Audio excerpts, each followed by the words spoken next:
Iată-l, noul Audi A8 2022. Mai frumos, mai tehnologizat. Din păcate o să fie un clip lung, îmi cer scuze, o să încercăm să nu-l facem atât de lung, dar trebuie să vedeți ce poate să facă mașina asta care costă 165.000 de euro.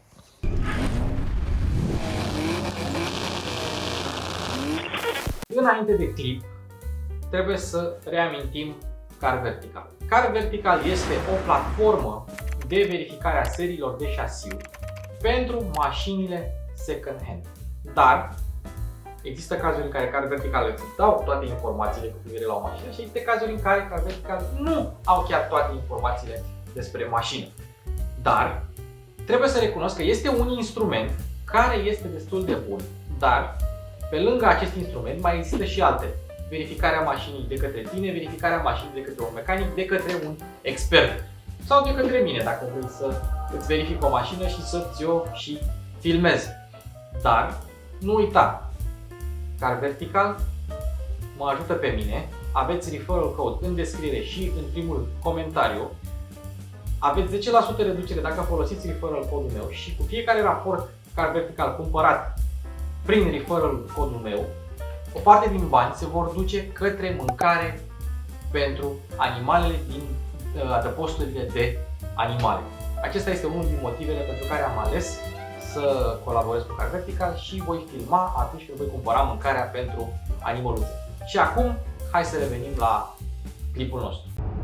Hai să vedem și cum merge mașina singură.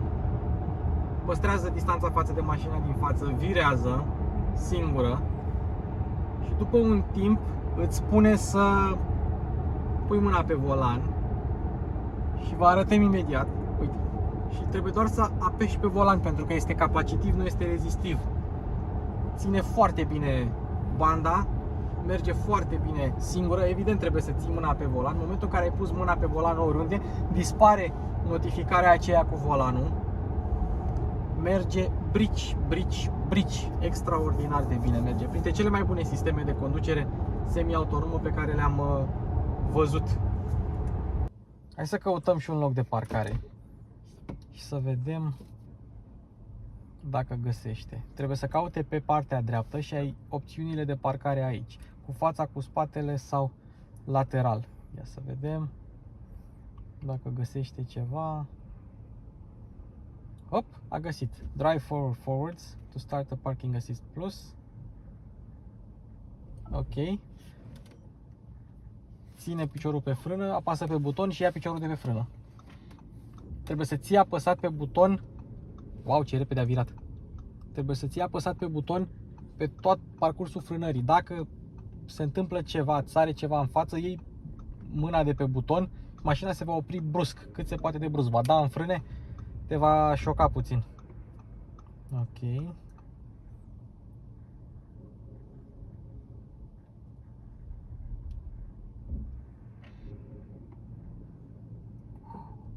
Ai ceva emoții.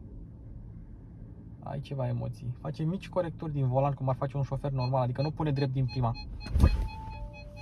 Aha. Am prins-o. Am prins-o. Am prins-o, am prins-o. Voia să se ducă puțin. Da. Culmea e că am mai încercat odată aceeași parcare și am luat-o, a funcționat. Doar că acum a trebuit să frânez eu. În principiu merge bine. Doar că acum n-a văzut stâlpul.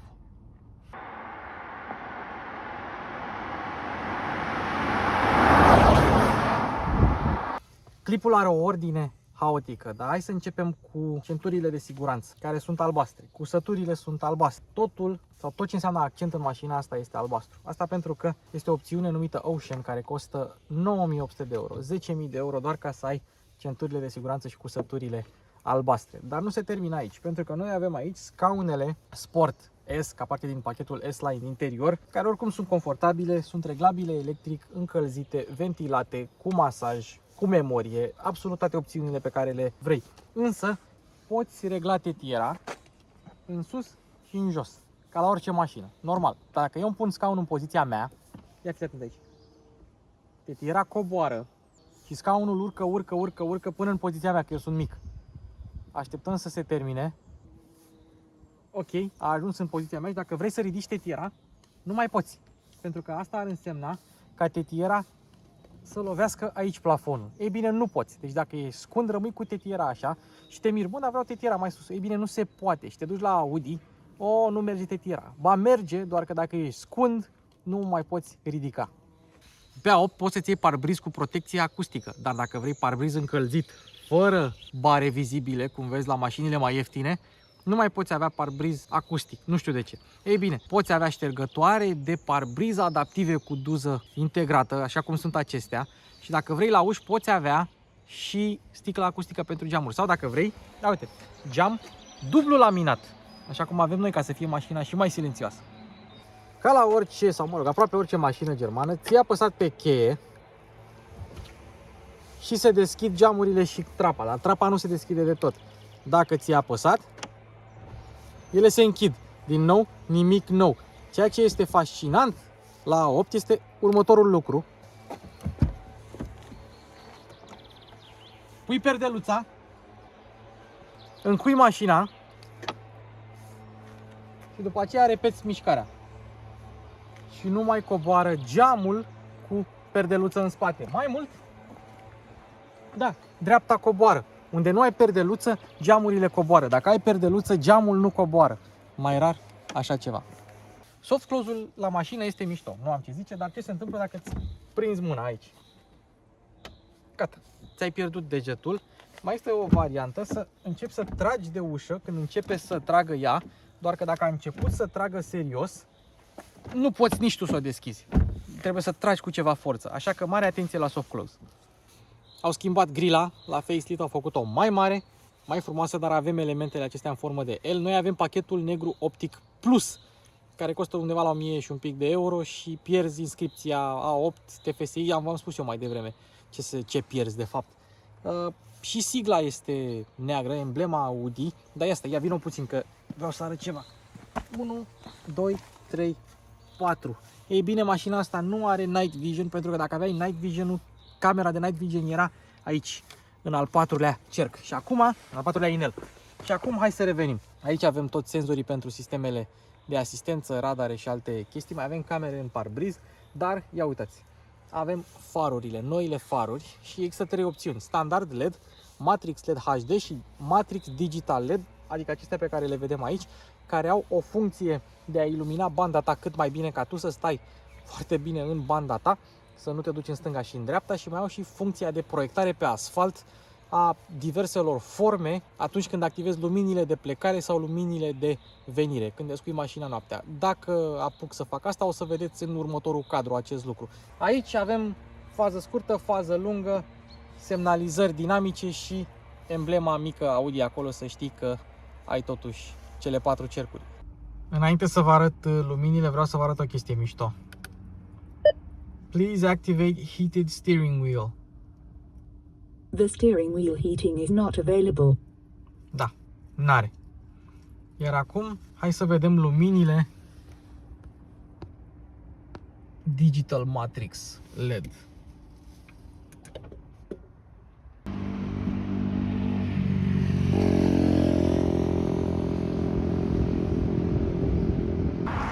Și acum hai să vedem luminițele mașinii,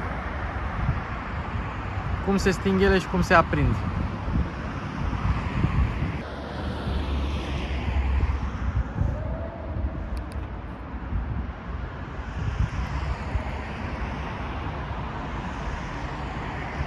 Bun. Și acum din nou luminile de intrare în mașină.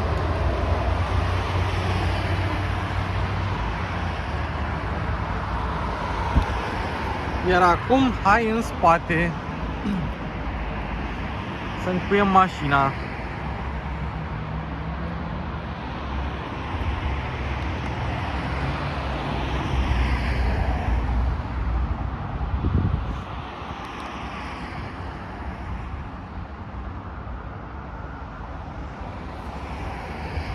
Genial! Și pentru prima dată avem și OLED pe spate, Organic Light Emitting Diode, adică exact tehnologia pe care o aveți voi la telefon. Semnalizările dinamice și poți avea opțiunea de a configura niște semnături luminoase diferite, adică acestea sunt cele standard, mai unele opționale.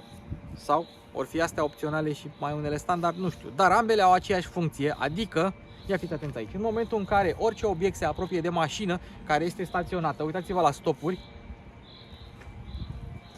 bam, s-au aprins toate, ca să știi că ai mașina în față. Dacă te depărtezi de mașină, ele dispar. Dacă te apropii, hai să ne apropiem, se aprind de tot și observăm că în fiecare element avem emblema Audi. Cu toate că în versiunea asta plug-in hybrid mașina cântărește 2,4 tone, Audi încă se folosește de tehnologia Space Frame, adică 58% din caroseria mașinii e făcută din aluminiu. Restul materialelor sunt oțel de înaltă rezistență, plastic ranforsat cu fibră de carbon și magneziu. Camera de marșarier se află aici, costă 500 de euro. Evident, mașina va fi comandată cel mai probabil cu pachetul de camere 3D Surround, pentru că așa și trebuie.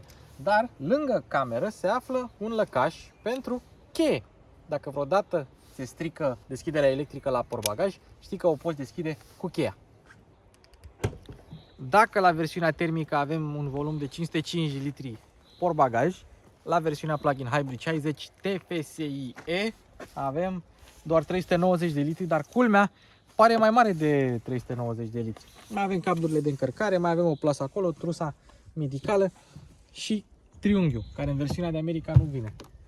Dar, ia fiți atenți aici, că e ceva fabulos. Nu avem o podea falsă, dar ia uitați-vă aici. Tada!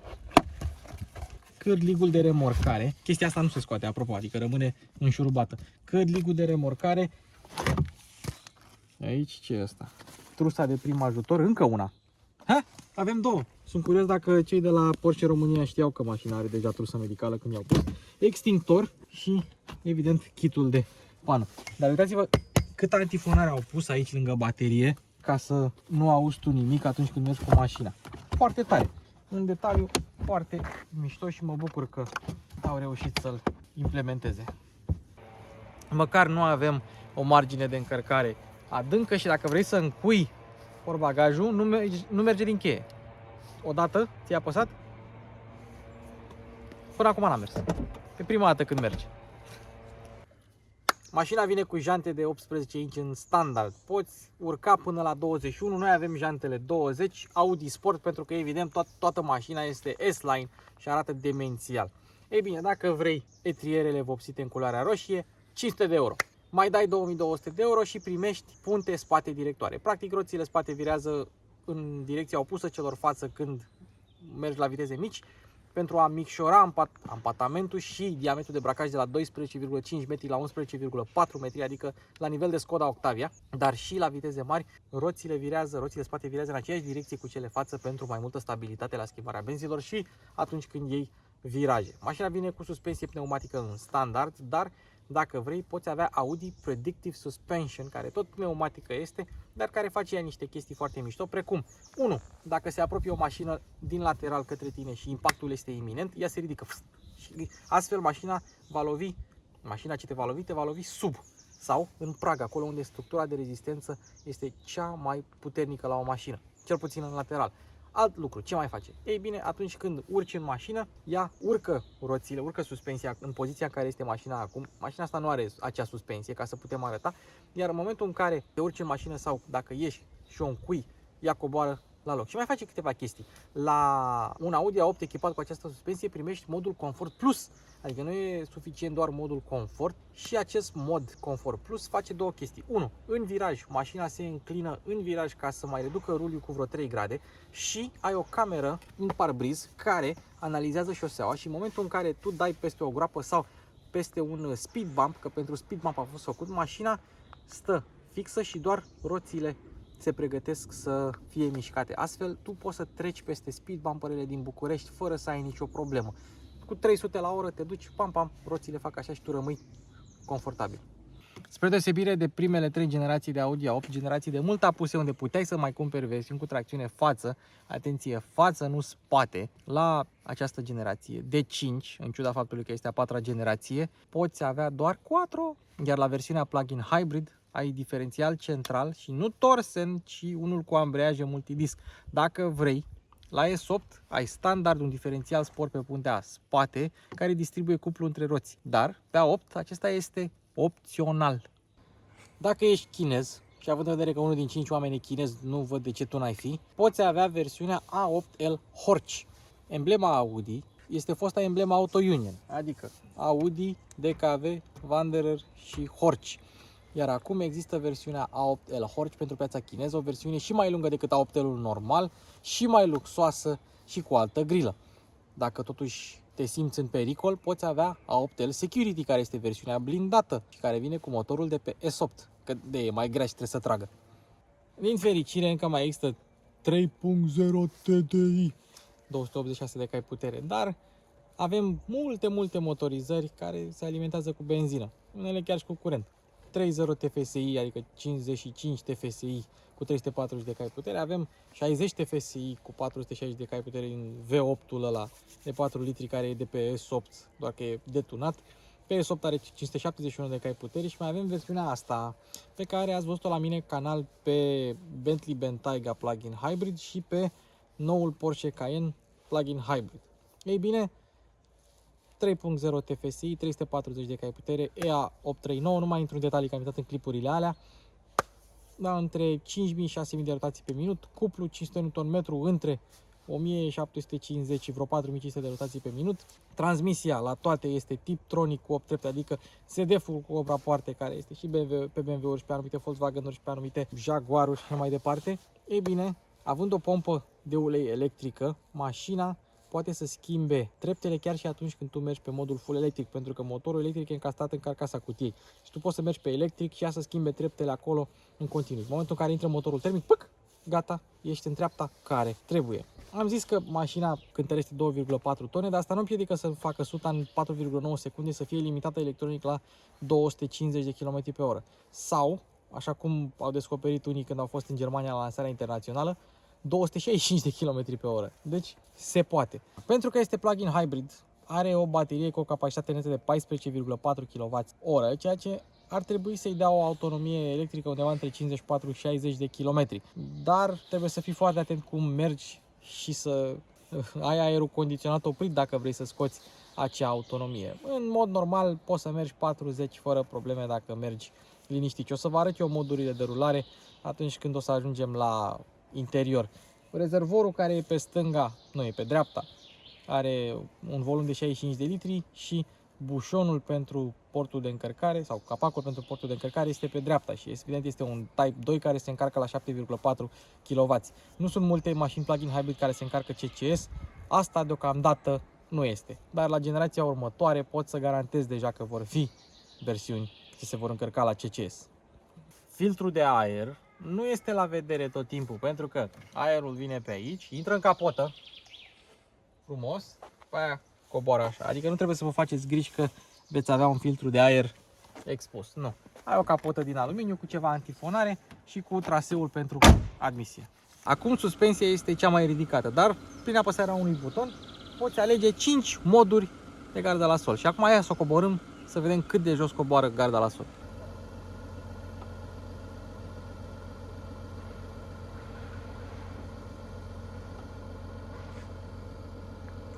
Ce înseamnă să ai două motoare și o baterie? Uit să mai spui ce putere are motorul electric. 136 de cai putere și 350 Nm, adică atât cât avea și la versiunea precedentă, doar că acum sistemul combinat nu mai are 449 de cai putere, are 462 de cai putere. Exact cât are, ghiși ce, Porsche Cayenne hibrid.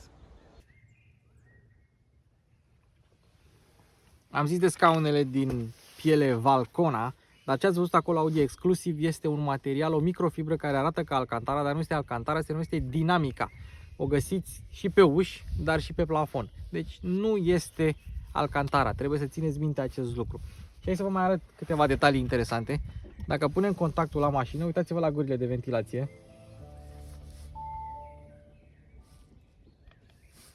Ele ies frumos. Doar că, după cum vedeți, aici nu a ieșit. De ce? Pentru că ele sunt oprite. Se activează așa.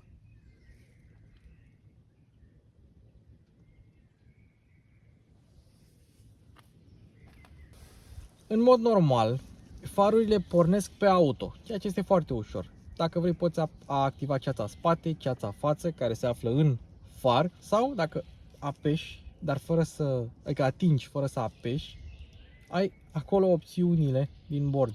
Și după aia dacă apeși fază scurtă, poziții sau faruri oprite de tot. Sau le lași pe auto. Dar îmi place că dacă doar atingi, îți apare acolo opțiunea. Să vezi ce poți alege. Foarte frumos. Pe A8 ai 3 sisteme de sonorizare. Standard, Bang & Olufsen Premium Sound System 3 de la 1364 de euro.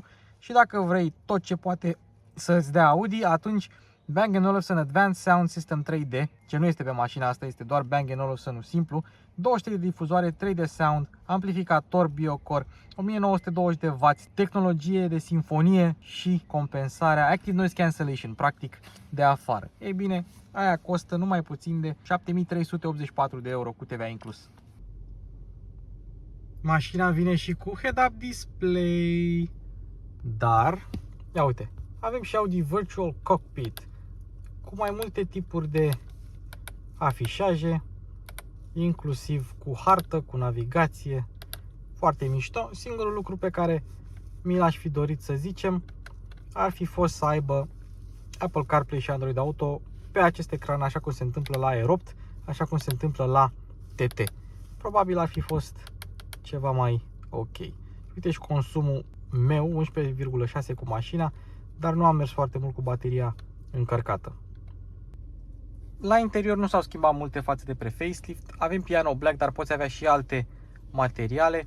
Acest piano black, după cum vedeți, reflectă cam tot ceea ce prinde și se poate zgâria destul de ușor. Înainte să încep să filmez interiorul, am șters piano black un pic ca să nu fie plin de praf și imediat particulele de praf s-au prins la loc. Dar cea mai mare grijă pe care trebuie să o aveți la piano black este să nu se zgârie. În rest, la interior nu s-au schimbat foarte multe. Cine vrea trapă trebuie să plătească suma de 1829 de euro cu TVA inclus.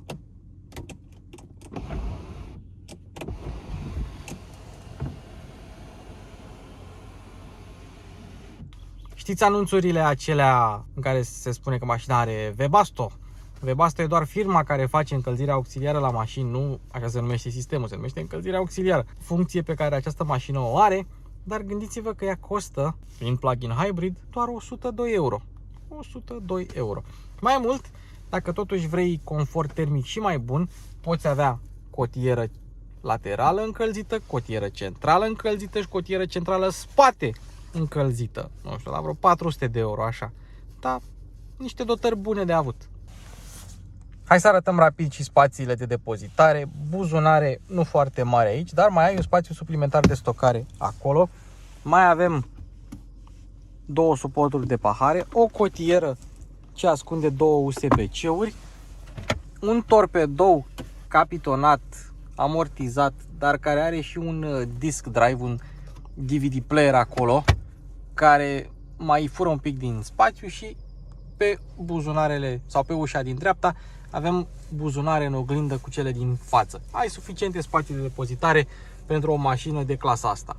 Hai să arătăm sistemul de infotainment, cât de repede se poate, că e lung. Deci, simplu, acesta este butonul de home, acestea sunt aplicațiile. Nu ne interesează prea multe. Dacă vreți să vedeți navigația mașinii, uite-o, dar multă lume va folosi Apple CarPlay și Android Auto. Apropo, am văzut nuci cumva? Uite, nuci. Nuci e lângă Buda. Așa, Apple CarPlay. N-am location settings pe telefonul ăsta, mă rog, se vede foarte bine. Apple CarPlay, Android Auto, wireless sau cu fir. Eu prefer cu fir mereu.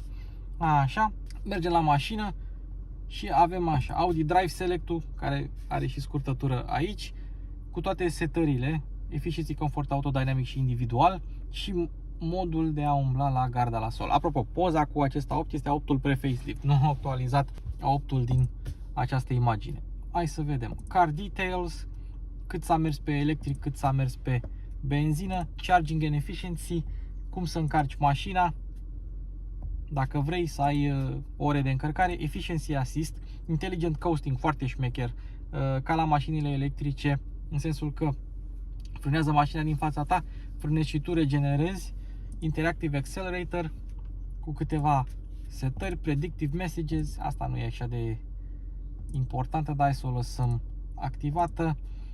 e-tron mode, aici EV, noi avem bateria descărcată, nu putem să mergem pe EV. Auto hybrid, da, mașina hotărăște ce vrea să facă. Battery hold, adică să menții starea de încărcare a bateriei, și battery charge. Dacă apeși pe battery charge, acum bateria se va încărca, dar mașina va și consuma ceva mai mult. Bun, hai să o lăsăm totuși pe auto. Apoi, ce mai putem să vedem? Scaune. La scaune avem setările scaunelor, masajul, pe care îl poți activa și de jos de pe scaun, și echilibrul de temperatură al scaunului încălzit. Foarte, foarte șmecher, foarte tare. Și evident alte câteva setări. Mergem la aer condiționat, nu prea ai ce să vezi. Lights and vision, exterior lighting, și dacă mergi la entry and exit lights le poți seta. Să vezi ce proiectează mașina pe asfalt în momentul în care tu deschizi sau închizi ușa. Digital Matrix LED Functions, și vezi aici ce funcție are sistemul de faruri Matrix, de fapt Matrix Digital LED. Senzor de ploaie, background lighting, și avem aici luminile ambientale, și pe individual poți tu să setezi suprafețele și așa mai departe. Foarte mișto, foarte complicat. Probabil o să vă arăt, sau ați văzut deja cum se vede noaptea. Ieșim de la lumini, mergem la Parking Aid, sistemul de parcare automată, sistemul de camere, sistemul de sunete, adică de senzori de parcare cu ce sunete au ele, sistemele de asistență, și acestea sunt pe care le poți selecta. Mașina sau Audio A8 poate veni cu până la 40 de sisteme audio configurate în 3 pachete: City, Parking și Tour, și merită să le ai, că te ajută și nu sunt nici chiar așa de scumpe. Camera 360 de grade costă în plus față de acele 3 pachete și trebuie să vină la pachet cu ele. Dacă te duci la Settings and Service, poți selecta butonul de pe volan, poți activa modul de tractare al suspensiei pneumatice, modul de schimbare a roții, foarte tare, Central Locking, Interior Mirror, Car Information, Oil Level dacă vrei nivelul uleiului, și dacă vrei ștergătoarele în poziția de schimbare. Param, uite, simplu, ai un buton aici. La alte audio era să ții ștergătorul activat când era contactul pus sau ceva de genul. La astea noi apeși pe un buton. Și mai aici la setări 2-3 chestii, notificări, announcement and sounds, și asta mi se pare cea mai ciudată chestie. Este greeting sound-ul când intri în mașină, pe care l-ați auzit mai devreme. Problema e că dacă te duci în maxim, te surzește.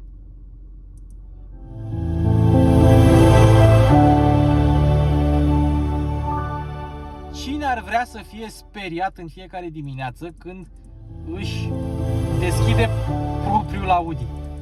Erau suficiente 4 sau 5 trepte, zic eu. Așa. În rest, nu mai sunt multe chestii care trebuie arătate, că au rămas la fel ca la vechiul A8. Ai și widget-uri frumos. Dacă trecem pe al doilea ecran, avem climatizarea, scaune încălzite, ventilate, și le poți avea pe amândouă în același timp, adică să-ți sufle aer rece peste fundul tău călduț. Mai avem butonul de parcare automată, mai avem aici o funcție pentru home address dacă vrei să ai o scurtătură la navigație rapidă. De aici poți selecta perdeluța pentru pasagerii din spate, de aici ai setarea pentru head-up display dacă ai așa ceva, de aici poți să stingi ecranul principal. Acestea sunt setările pentru climatizare și pot fi și cu swipe, foarte tare, dacă chiar vrei. Și aici ai din nou meniul pentru climatizare pe care l-ați văzut mai devreme. Și odată aici sunt butoanele pentru camere pe care le-ați văzut. Avem sistemul de parcare automată și sistemele de asistență, tot așa o scurtătură pentru sistemele de asistență. Butonul de volum, și cam asta este tot sistemul MMI Navigation Plus de la Audi A8. Ia să vedem și camerele. O, câte opțiuni avem! Spate, aici e spate wide, ce e de sus, spate wide, iar aici roțile față, roțile spate și Final Frontier. Ia uite-l. Final Frontier 3D. Și un detaliu super mega interesant pe care nu-l observ la multe mașini.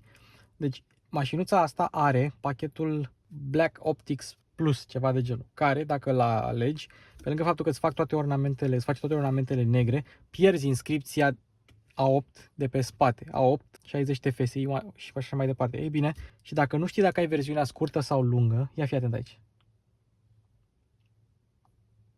A8L baby, așa îți dai seama. A8L, foarte șmecher. Și multă lume nici nu știe că poți să dai zoom la chestia asta, dar chiar poți zoom in și zoom out puțin. Și aici este camera tot așa de sus. Problema e că mașina nu e varianta A8L, deci minte camera, pentru că având apartamentul de fix 3 metri e varianta scurtă. Așa că Audi, L-ul ăla ce caută acolo? Mașina asta are ceea ce se numește pachet confort scaune individuale spate. Și chiar dacă sunt scaune individuale în spate, nu sunt două, ci sunt trei. Dar două sunt de șef, în sensul că n-ai mai vrea să mai pui pe cineva pe locul ăsta din mijloc, care are o cotieră pe care o să o arăt imediat. Totodată mai avem și sistemul ăsta de ecrane care costă 1000 de euro bucata. Și nu cred că poți alege doar unul, deci 2000 de euro. Și ai un ecran Full HD cu surse Netflix sau HDMI. Se conectează la Wi-Fi și ai aici ecrane cu absolut orice sursă de informație, inclusiv mirroring de la telefon. Și dacă vrei să-l închizi, îl închizi frumos de aici. Jaluzelele le-ați văzut. Din acel pachet cu scaune individuale mai vin și tetierele moi, mai vin și jaluzelele și mai vine și suportul lombar electric, dar și, cred, reglajul electric al scaunelor, la care o să o umblăm imediat. Avem și aici un suport pentru mici obiecte, un spațiu de depozitare și un buzunar tradițional și mai avem aici un buzunar pentru reviste. Dacă alegi versiunea long, mai ai și un scaun individual cu o tăviță care iese de aici, în locul din dreapta, îți întinzi picioarele și îți masează tălpile și îți încălzește gambele. Dacă asta vrea Audi, foarte bine. Aici avem o priză de 12V și o priză de 220. Am impresia că la versiunile care nu sunt plug-in hybrid vin două prize de 12V, că nu vin la toate 220 sau s-ar putea să fie opțiune, dar știu că am văzut la altele doar două prize de 12. Avem mânere, avem cârlige, foarte bine pentru cine merge cu această mașină. E nevoie de un numeraș cu un costumel frumos. Alt detaliu interesant, ia uitați aici, avem sistem de iluminare și o să vi-l arăt imediat, Matrix LED. Hai să deschidem cotiera. Ia uite-o. Și ce avem aici? Avem reglajul scaunului. De fapt, hai să reglăm scaunul de aici. Ia să vedem. Să stăm ceva mai confortabil.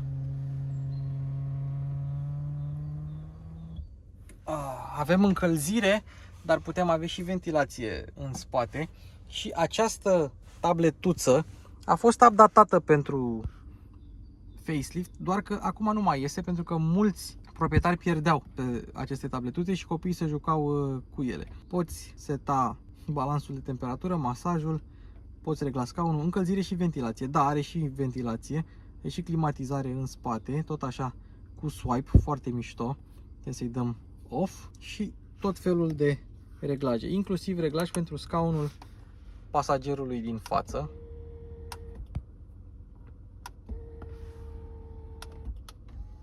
Aha, ce tare! Și te poți juca cu săracul pasager. Foarte tare. Și mai am un detaliu interesant. Dacă ai copii în spate și activezi child lock-ul, care este acolo, pe mânerul ușii șoferului, poți alege din infotainment să ai opțiune să blochezi funcția de tabletă pentru copii ca să nu se joace la scaunele tale. Asta în cazul mai pui niște copilași. Totodată mai avem wireless charging, ai Audi Phone Box, așa se numește, Phone Box în față, Phone Box în spate, fiecare Phone Box este opțional și două prize USB-C aici în spate. Tot de la această tabletă poți selecta luminile Reading Light On. Ia, le lăsăm așa. Iar aceste lumini Matrix LED poți selecta unde să bată. Ha, ce tare! Cred că se și vede pe cameră cum se schimbă. Și după aia, și le poți activa chiar și pe toate. Să fie mai intense sau mai puțin intense. Foarte tare. Foarte tare. Mai poți selecta și lumina ambientală de aici. Perdeluțele, inclusiv trapa. Și dacă apeși pe ele, se închid toate. Foarte tare. Și acum hai să le deschidem pe toate. Inclusiv în spate. Și de aici poți închide și trapa. Media, radio, telefon, tips, settings și sound. Evident și device-urile conectate. Deci de aici din spate poți selecta absolut tot ce vrei. Și presupun că și în spate poți avea și scaune încălzite și scaune ventilate. Deci ai în spate un mini MMI Navigation Plus. La fel ca la modelul pre-facelift, ușile au deschidere electrică. Iar atunci când vrei să ieși, chiar și scaunele spate se reglează automat ca tu să ai acces facil în afara mașinii. Și vă mai arăt o chestie interesantă. Conturul centurilor este iluminat ca să vezi noaptea foarte bine unde bași centura. Scaune încălzite. E un pic frig afară. Masaj Wave. Poți să selectezi tu intensitatea și ce tip de masaj vrei. Absolut orice tip de masaj, mie îmi place Wave. Și mergem cu Audi A8. Mergem pe modul Efficiency, unde avem și mod de coasting, care e foarte bun, foarte șmecher, și avem și regenerare din aceea adaptivă, în sensul că n-ai tempomatul adaptiv, mașina regenerează în funcție de ce face mașina din față. Ia să mergem un pic. Foarte silențioasă mașina, ba chiar este cea mai silențioasă mașină pe care am testat-o eu de la începutul anului, pentru că mi-a scos pe decibelmetru la 80 la oră pe traseul meu de test, mi-a scos o medie de 58,8, adică a bătut campionul de până acum, Lexusul ES. Ce mi-a plăcut la 8 mereu e că ai vizibilitate bună față-spate, ai camere, senzori. În schimb, oglinzile laterale, acestea sunt un pic cam micuțe așa, după părerea mea de om care a condus vreo 800 și ceva de mașini. Puteau fi ceva mai mari, puteau fi ceva mai atent studiate. Eu știu că sunt gândite pentru aerodinamică, nu e nicio problemă, dar pentru o vizibilitate optimă, mai ales că mașina este imensă, puteau fi ceva mai mari. În schimb, poziția la volan absolut superbă. Scaunele sunt moi, confortabile, fotolii, dar au și susținere laterală scaunele acestea în echiparea S-Line. Și culmea, fiind scaune de VAG, nu au șezutul prea lung, așa cum se întâmplă la alte modele ale grupului Volkswagen. Dar, ia să vedem. Apropo, direcția integrală foarte șmecheră, deci își face treaba, cel puțin la viteze mici, își face treaba foarte bine. Dar acum avem o linie dreaptă în față, una goală. Avem un mod Dynamic, cutia pe Sport, pe Dynamic, piciorul pe frână, piciorul pe accelerație, evident.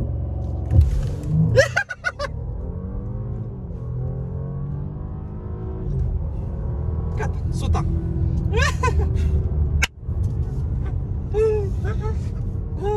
Deci să-l fi văzut pe săracul Alex, s-a ridicat mașina așa, s-a ridicat mașina și după aia să vezi camera, s-a apropiat camera de el. La un moment dat camera era acolo și toată camera era în fața lui, noi. Da, suta în 4,9 secunde într-un mod super relaxant. Oricum, trebuie filmată chestia asta cu mașina când se ridică așa de de bot și se pregătește de lansare și o să o filmăm foarte, foarte tare.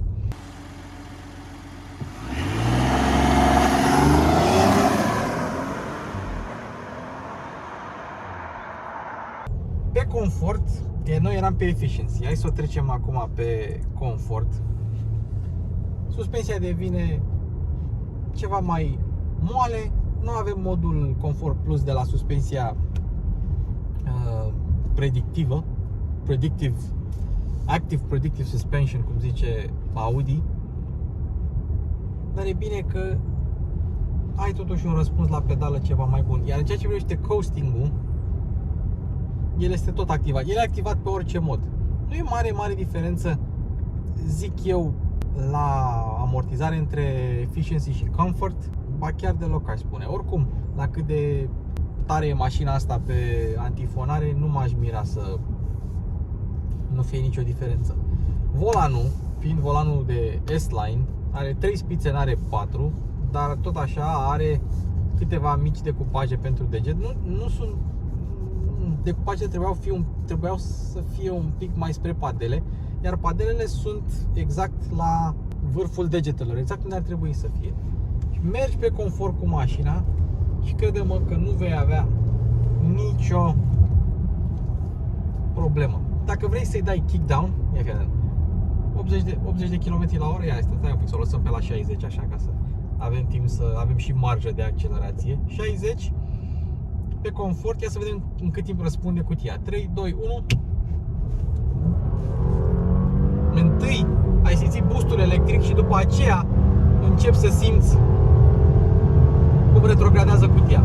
Oricum, n-ai nicio emoție cu mașina asta. La viteză de autostradă este absolut liniștitoare. Este da.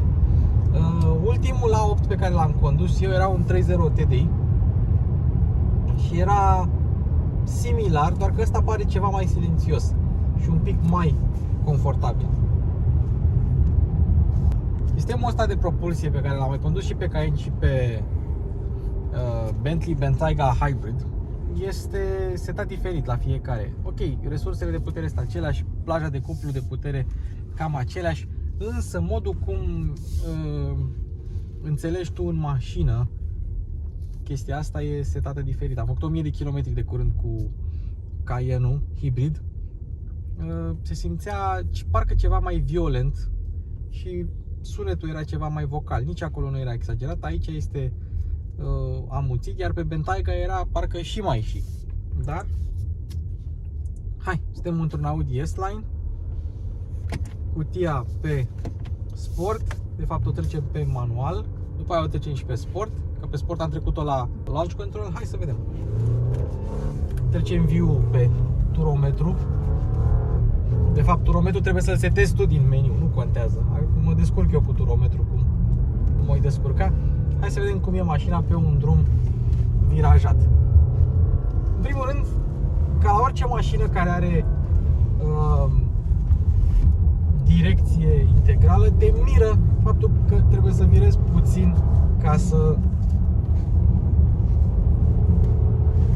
faci un unghi destul de mare al virajului. Mașina este efectiv plantată de șosea. Într-adevăr, nu poți să ascunzi neapărat masa mașinii, dar efectiv nu ai nicio emoție cu ea. Este literalmente lipită de șosea. Ei, în momentul în care începi să ataci niște viraje, din nou parcă te miră faptul că e stabilă. Mașina asta, având direcție integrală, nu mai subvirează la intrare, pentru că te scoate direcția integrală din curbă și dacă mai ai și diferențialul sport, atunci el mai transmite niște cuplu roții care trebuie.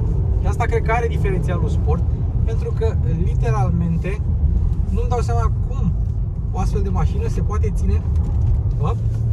Ei, și în momentul în care pierde aderența, tot pe față o pierde, în niciun caz pe spate, dar o pierde ceva mai progresiv decât ar pierde o mașină fără astfel de sisteme. Plus că na, unde ați mai văzut voi mers pe sport în liniște totală? Deci se comportă ciudat, pentru că nu ai un feeling foarte mare în direcție, fiind asistată electric. Nu e o mașină făcută pentru asta, dar dacă vrei, poți merge foarte, foarte liniștit sau foarte, foarte tare, dar în același timp să fie mașina silențioasă. Să vedem.